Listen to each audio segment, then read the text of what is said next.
का जो है 1.2 का है ना, प्रश्नावली 1.2 का सवाल है 4 नंबर में दिया हुआ है। SCF 306,657 बराबर 9 दिया हुआ है और LCM 306,657 ज्ञात करना है ना। तो ये सवाल जो है इसको फिर समझो सवाल क्या कर रहा है। सवाल कह रहा है कि ये 306 और 657 का जो है ना SCF यानी 900 दिया हुआ है। कितना दिया हुआ है? 900 दिया हुआ है ना। इसको हम लिख लेते हैं। यहाँ पे पहली संख्या कितना है इसका, यहाँ लिखेंगे हाल। देखो बहुत आसान है। पहली संख्या कितना दिया हुआ है? पहली संख्या दिया हुआ है 306। दूसरी संख्या कितना दिया हुआ है? दूसरी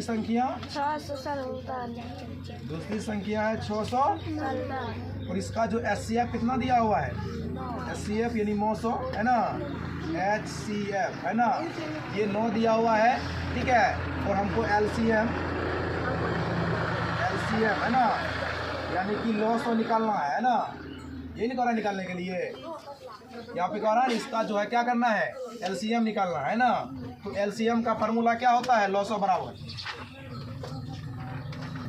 फार्मूला क्या होता है? 900 बराबर फार्मूला क्या होता है? पहली संख्या गुना दूसरी संख्या बटे क्या होता है? 900। चलो सबका मान रखो। पहली संख्या कितना है? 306। दूसरी संख्या कितना है? 600। 900 कितना दिया हुआ है? 9। अब देखो काटो यहाँ से, 9 तिया 27, उसके बाद हो गया 34 हो गया, यानी 34 ऊपर भी ये कट गया 9 से 34 बार में है ना। 34 गुना कितना? 657, ये हो जाता है तुमको कितना? 22,338 है ना। तो ये दोनों गुना करी कितना होगा? 22,338 हो जाएगा, ठीक है ना। ये हो गया आंसर। समझ में आया कि नहीं आया? आया समझ में? कुछ नहीं करना था। यहाँ पे दिया हुआ था SCF 306 और 657 का जो SCF कितना दिया हुआ था? 9, यानी ये हो गया तुम्हारा पहली संख्या। क्या हो गया? दूसरी संख्या। पहली संख्या 306, दूसरी संख्या 657। इसका SCF 909 दिया हुआ था और इसका दोनों के क्या कहा था? LCM निकालने के। क्या कहा था?